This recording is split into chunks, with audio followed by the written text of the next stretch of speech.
So I want to tell you a little bit about the stuff that you missed. So one of the big pieces that you missed was that in the mural that there were some hieroglyphics that you rolled and you weren't able to read. Right, and I faked a translation to. You did. So I want to tell you what that said because that would have set up a method for dealing with the abomination. I don't think that you Gunther needed alternate methods. But it was nice to. It would have been nice to have known. The writing on the wall would have said, "The trial has been passed. Forever they shall be tied to this earth through their faithful beating heart, strong of body, awaiting the return of their master," which would have been a clue to defeating the abomination.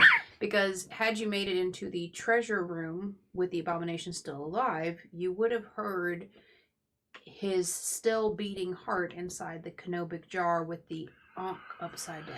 So if we slipped by him and were running for our freaking lives and got back there, then maybe we could have destroyed the heart in the jar. Which would have destroyed the abomination without having to engage it.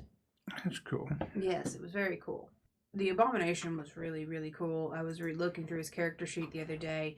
The way that they describe him is simply grotesque. Just like pus and bile covering his body.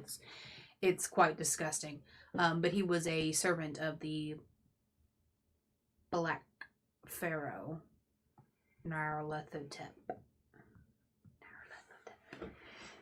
So he was pretty cool. But I was severely disappointed when John over there one-shotted my giant monster with dynamite.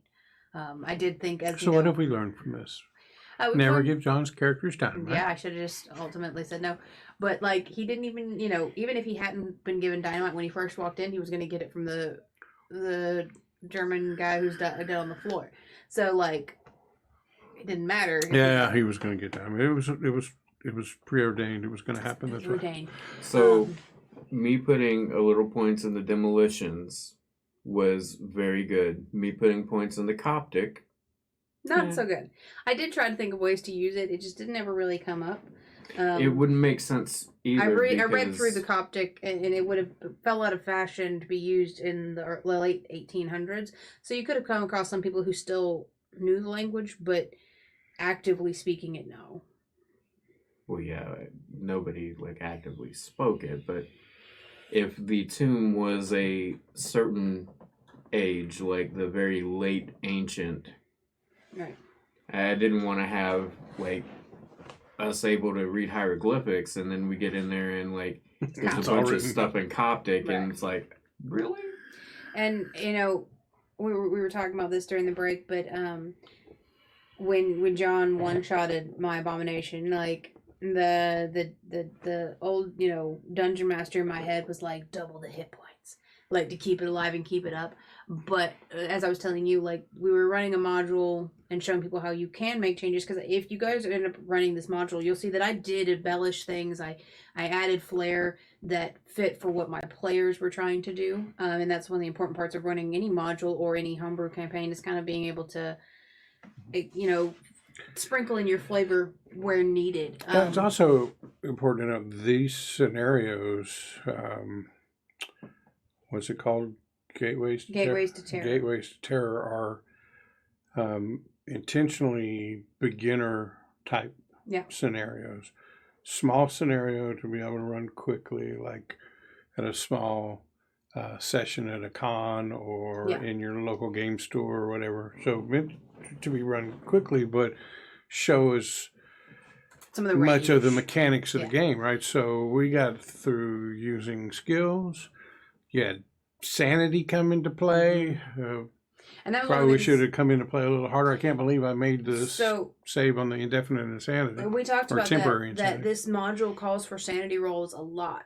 And there were some I omitted for various reasons. Once it didn't really make sense, and once I just simply didn't see it till after you guys had already moved on, or there was a lot of opportunities to roll for sanity, and it said multiple times, you may have multiple investigators that have gone temporarily insane at this point. You may have multiple, it said it multiple times. And this was a very straightforward module, so if you end up running it for your own groups, it's very well written out. It's very easy to understand and things like that. And it has a lot of wiggle room for those embellishments of adding things in. You probably also, if you've been playing a while, you can add this as a piece of a larger homebrewed scenario or module. But not only did we get plenty of skill check usage and hit on the insanity rules, but the combat rules as well. So it is pretty well rounded as far as people who haven't played before getting a taste of all the mechanics in this pretty easy to run and play scenario. So I enjoyed it. I enjoyed playing. And for me, this is my first time, being the keeper for this game system. I've done it from your side, but doing it from my side, it was nice that it was very well laid out, and it had a lot of, like in conclusion, it said, if they, attack the abomination, here's, the things, if they manage to escape, if the abomination escapes, and it really kind of laid out, multiple points of how it could end. Well, I didn't even think about the abomination escaping. So if you were to take this pre-written small scenario and kind of weave it into a larger campaign arc that you and your investigators are playing, then you could really stretch this thing out and opening it up by having the abomination escape, and then what does that mean, and what follow investigations do these guys have to do to put the world back to right? And I was looking at, when I was deciding in my head whether or not I was going to double the hit points of this abomination, I decided to stay with, because it had exactly 17 hit points, exactly the amount that John rolled on that dynamite roll. And dynamite. You can ask anybody who's ever played a table that I've DM'd for Dungeons and Dragons. I don't run modules. This is my first time having ever run a module. I run homebrew only, because if I want to change something on the fly, I'm going to change it. And I change it frequently. Half the time I'm that DM that's like, y'all are like, oh, I wonder if it could be this. And I'm like, that's a really good idea. It's going to be that now. Like, I'm that kind of person. But in the spirit of trying to work through this module, and honestly, in Call of Cthulhu, you don't do a whole lot of combat, and I felt that it would have, if I had been John and I had been deprived the killing of this monster in one shot, when in any other situation you do not attack anything, I would have felt very slighted, even if he'd never known it. So as a matter of respect, I did not want to take that from him when he, by all rules, killed that monster. Yeah, and a lot of Call of Cthulhu scenarios are such that you can effectively avoid combat, right? And a lot of the investigation is to figure out, how do you take care of this mythos creature without trying to run up and go stabby on it. This scenario essentially forced a combat. Such a small area. It comes out of there. It's between us and the exit. There's not a lot to do but try. If you didn't have dynamite, we would have been firing our guns away at it. Yeah. Except for it gives anybody who tries to hide gets an automatic bonus die due to, 1, the darkness, and 2, the fact that everything is so cluttered. There's so many places to hide. So there are options to hide and try allow to slip him, past it. Because he will go down to the passageway first, but then, he starts realizing that somebody else is in the tomb, and he'll come back, but it gives you an opportunity to come out of that annex room and go into the treasure room, and you're able to effectively maneuver around him if you slip wanted. Behind him, get back to the back room, destroy his heart. Yeah, if that's the way you go. But there is the option to fight it or to try to run, but you can't get out until either A, you kill it, B, it gets out. So it does almost force your hand, but there are options to, and it is laid out very well, of how to not have the combat. In fact, it often, in most places, was talking about they really should try not to, because if I had done the damage rolls correctly, the 3d6 damage bonus plus the roll would have been catastrophic to Erling over there. But it's a very well written module, and it's I definitely feel like if you're running a campaign that has any sort of like Egyptian overtones or anything like that, you could definitely weave in some of your greater storyline into the hieroglyphics and some of the things that they find, and because it doesn't give you a whole lot of explanation. It's just like, yeah, there's a lot of gold stuff. So you could definitely weave in a lot of that if you wanted to. It would be super easy to do. Have you looked ahead and peeked at the other 2 scenarios that are in the Gateways? A bit. I've read the synopsis and kind of. Are they also kind of Egyptian oriented? They're like 3 totally different. Totally separate. So they. So if you picked up that book, then you could kind of choose. Yes, you could choose kind of what kind of starting adventure you'd like. And they all have 3 different kind of overtones. Like any mystery, there's like the, something that's lost, somebody got killed. Somebody, there's the Who archetype. Done it? Where is it? Right. So there's like these archetypes of mysteries. It kind of covers a lot of those bases. So you can kind of choose what kind of thing you're wanting to do, and it gives you a lot of. There's a lot of travel room in the Gateways to Terror book. I mean, a lot that you can either, plug and play one shot. You can add into your current things, or you can use as bounce points for larger overarching campaigns. So. Yeah, and you did a little bit at the beginning of this, but I could see how you could take this relatively small scenario and say that's the pinnacle of right. That's what it's all going to build up to, and then you could build some stuff around, right? Maybe you got to do some investigation, and you learn from a cult that there's this Black Pharaoh legend, and and you have to go around to a few places, and it all leads you to the door to this thing. So you could, and if you were going to do that, you would definitely want to buff up the abomination to something bigger. But you can also use this as a start point instead of a culmination. It could be, just like you two at this point. If I had, if they let the abomination live and escape, that could have started a whole campaign for you two of tracking this abomination through the Valley of the Kings as it decimates things and the repercussions of that. So there's a lot of travel room for that, and it's quite good. But it has a really great mix of the soft skills and hard skills, because a lot of times you're doing a lot of spot hidden, you're doing a lot of this, and so when you're able to use the histories and the archaeologies and the all those other things, it's really nice, and it gave a lot of chances for you guys to use those soft skills and also to kind of work off each other's strengths there, and that was quite nice. There was also a lot of opportunities for the physical skills. There was a lot of like trying to move any treasure, trying to move the doors, trying to open the chest, trying to if you had not tried to remove the frescoes in the hallway, you could have just strength check into them. I'm very glad you didn't, because that would have been willful desecration of artifacts, and I would have been very sore with both of you because of it, because it would have been very unlike your characters. So we had pretty similar builds, right? We were both high in the academics thing with archaeology. I had some in anthropology as well, but they ended up being pretty different characters. Obviously, your strength and athleticism, and I am a killer. Stupid amount of hit points. So, what did you like about your character, John? Or what would you go back and change if you were going to re-roll him like now with what you know? I don't think I would have changed anything about the rolling, because like maybe there's an opportunity to swap Coptic for hieroglyphs, but yeah, that's kind of one of those things in hindsight.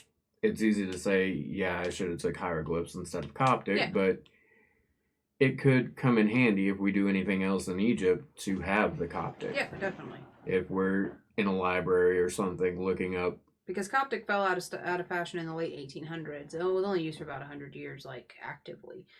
So you would... No, it was the late ancient... But, like, it had this resurgence between 1800 and 1900. Yeah. And so you could very conceivably, very easily come into contact with people who actively speak Coptic. That wasn't my intention. Well, yeah, but it my still has intention travel. Was for, like, primary sources. Yeah. Like books and...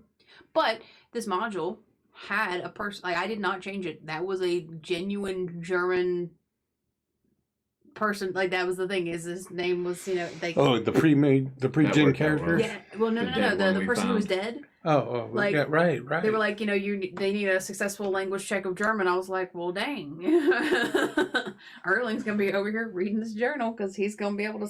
I didn't even make you roll for it. I was like, it's his native language. I'm not gonna make him roll for that. I was kind of hoping for some of the children of the Sphinx to show up so I could show up. Yeah, but that's another thing that you could expand on this thing is that they've introduced this creature character that you never see. That you can get if you were going to turn this into an overarching campaign and you're chasing down the abomination, that you're being actively hounded by these lesser children of the Sphinx. It nearly writes itself. It nearly writes itself. But I put a lot of points on the fighting skills too. Right, but with the children of the Sphinx, would the children of the Sphinx be hunting us or hunting the Black Pharaoh? They kind of in their job to keep him contained. No. So the children of the Sphinx were under the control of the Black Pharaoh. And the abomination was laying in wait for the return of the Black Pharaoh. Well, the abomination was not the Black Pharaoh. No. It was a creature of the Black Pharaohs. And so the children of the Sphinx, you know, killed Sasha, the German person who's in there, and resealed the tomb because it was not to be opened until the Black Pharaoh returned to life and would need his abomination and things like that. And I think I heard you say the Black Pharaoh was just an earthly avatar of Nyarlathotep. Correct. Who is a mythos deity. Yes. Not like, you know, like a lot of people think Cthulhu as a deity, but he's technically just one of the ancient ones. Right. Like this ancient creature that came to this world so long ago. So much more powerful than us, that people worship him like a god. But Nyarlathotep is actually one of the deities. Cosmic horror gods. Mm-hmm. Yeah, so it was like an earthly avatar. One of the few that actually become involved in human activities. Yeah. So what did you like about your character? Is there anything that you would change or... I liked messing around with the new accent. That was great. French. Y'all's accents were fantastic. Sometimes it was a little iffy, you know. Sometimes y'all's accents. What's great about, like, in D&D, if you do an accent, let's say you try a French accent, but it's really bad. Well, if you keep doing D&D, you're just like, I'm not screwing up a French accent. Exactly, that's what the accent sounds like in this fantasy world. It just happens to resemble bad In French. Call of Cthulhu, we're in this world. Yeah. So you can't hide behind that little fiction of, well, that's just what... No, I actually was doing a piss poor French accent in places. And there's places where I thought, well, I nailed that. And then there's other... You know what's really tough about doing accents? What? In today's day and age? Is worrying about whether you've based your accent so much on stereotypes that something you say or the way you say it could be offensive, right? And so and because you don't want to be like, but me and you have both taken several years of French, and I think that we base it a lot more on how we know things are meant to be pronounced, and a little bit of the stereotype, obviously, but we at least have some baser knowledge of how you pronounce certain things. What I think would be really funny, and that Professor Dupont, he does a lot of faking what he's doing. I would love if you played into the fact that you can't do the French accent, and 6 modules down the road we find out he's not French at all. He's been faking it the whole time. He changed his name. That's why, and that's why his accent's so bad. That's brilliant. That's brilliant. Yeah, no, there were times where I was trying to come across as this French intellectual, and I think sometimes I came across as who's the professor in the Pink Panther movie? Oh yeah. It was more of a Clouseau. Yes, I think Inspector it's been a while since I've seen those. But no, I liked the character. I liked intentionally going for an older character. I knew from the rules that I was going to take some hits on the physical based skills, but then you get I think I got 3 extra rolls against my, I think it was knowledge, education. And so basically I had 3 chances to roll over my education and bump it up again. Right.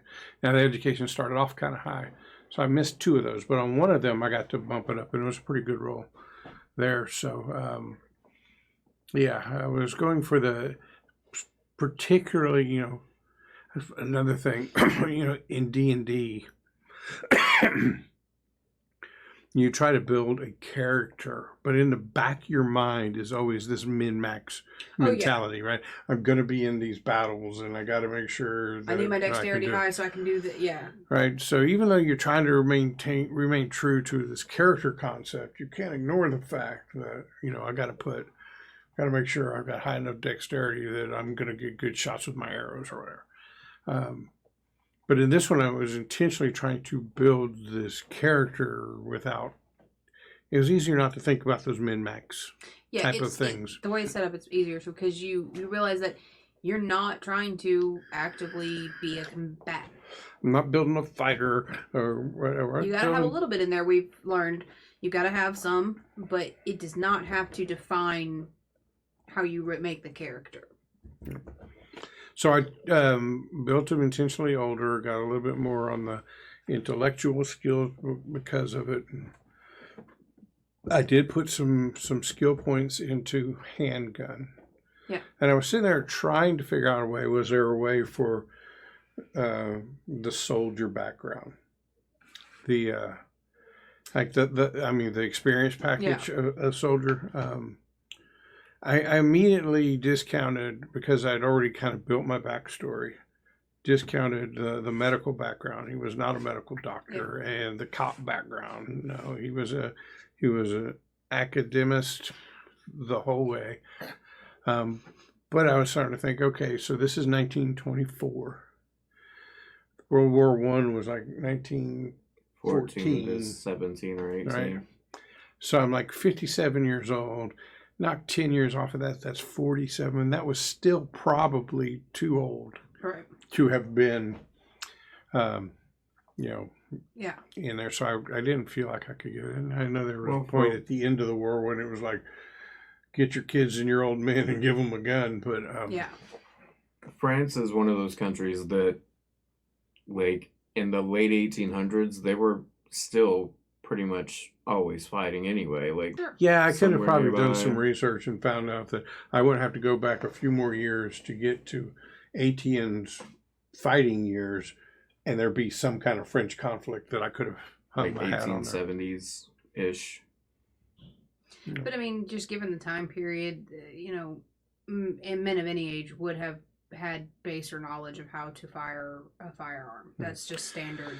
Yeah, so like I said, I put some skill into firearm because I knew he was going to be terrible at brawl, because brawl is based on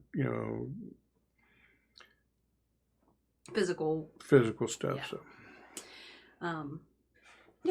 So for me as the keeper, things I liked, I really enjoyed just me as a person. Anything Egypt is going to be right up my alley since I was a small child. So I'm almost sad I didn't get to play in it, but it was nice having all the knowledge and being able to pull out my extensive knowledge and use it was fun. But what I have learned is I am just too set in my ways of loving homebrew content and being able to tell stories as they fit in the moment and change them based on characters for me to be very good with modules. I struggled a lot because when I'm describing things from my stories, it comes easier. When I'm trying to reiterate, I find that difficult. And that's just a personal shortcoming of mine.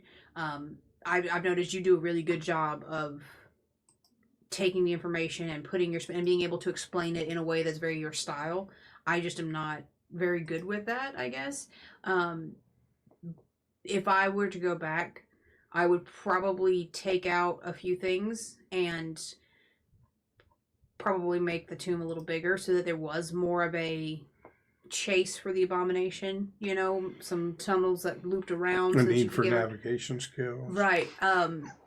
But as a core, you know, one-off module that you could run, it is very solid. It's very fun. It's very well written, and a lot of the assets that come with it, if you decide to do it on Roll20, are really great. I love the map.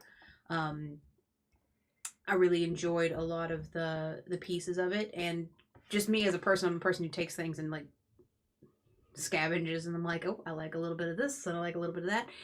It's definitely got a lot of potential for that kind of stuff.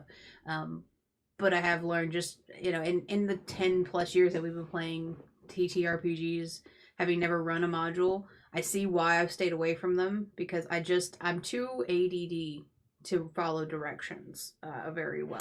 Yeah, I think you'd be good just like reading through it one time to create the underlying structure of your homebrew. Yes. And then build it on top of that. So I've done and not be constrained by But I wanted to give it a really good shot to run the module as it was, not just for my benefit to see what I was capable of, but also for the benefit of people watching, because, you know, if you were coming to wanting to see what this module is about, I wanted to be sure that you got, you know, the basic hierarchy. But, you know, if we were playing this just, you know, around with the family, I would have ran through it one time and then done it my own way. But I feel like if you had run it, you probably would have excelled, because it was written so well that you would have been able to not exaggerate, but expand on the things and stay within the storyline much better than I was able to. The pacing was difficult for me just because that's just not how my brain functions. But it is incredibly well written. For me to be able to run it as my first module and have no problem with anything that it had, the problem was me being able to keep my brain on track. This was really good. So no, I think you did a good job, and I appreciate it. The way you expanded it was nice too. The front end of it, kind of getting people to it, and that way you didn't really have to mess with things inside the actual. Because it does it right at the beginning. You find, like, the first opening thing is you find yourself at the stairwell to this tomb, and I was like, well, that's really abrupt. Right, but again, think about why it's written, right? Yeah. You're at a local comic and game store, and it's TTRPG Saturday, and here's a 2-hour block of time. Anybody can sign up to go play Call of Cthulhu, and there's a dude sitting there that's got to run it, right? So you really don't have that time. You got to get straight to it. So. And the pre-made characters, I looked through them. They were very, very cool characters as well. I just didn't offer them up to you guys because I wanted you to have the opportunity to make your first playable character, and 2, I really like it when you guys do stupid things with your characters and make them funny. And I really found it when you were both telling me about your characters, and I realized like how similar they were. I was like, this is going to be one of those like pissing contests between the two of them. I'm a little upset he won every pissing contest. Well, thanks for running that. Thanks for letting me be a player. That was cool. No, I'm having a great time, and I look forward to running a longer thing with you getting to be more of a player. And we appreciate everybody for coming out. And you can check us out on YouTube at Percentile Vice, or on Twitter, and give us a shout out. Let us know what you want to see in a campaign, any modules you'd like to see, or what you're looking forward to in Mentions of Madness, but no spoilers. If you're interested in some of the other scenarios we played, they're all up and available video on demand on our YouTube channel. And if you go check them out, throw a comment down there. Let us know what you liked, what you didn't like. Hit like and subscribe. Tell your friends about us. We could use all the help we could get. Yeah. And check us out on your favorite podcasting site, too. That's one of the things that we sometimes forget to mention. Is we're on podcasts all over the place, so you can listen to our voice without seeing my face. Wish we had that option. Percentile Vice. Nobody else has that name. Should be easier to find us on any of your platforms. All right. Thanks for coming out, guys. We'll see you next week. Thanks. Bye. Bye.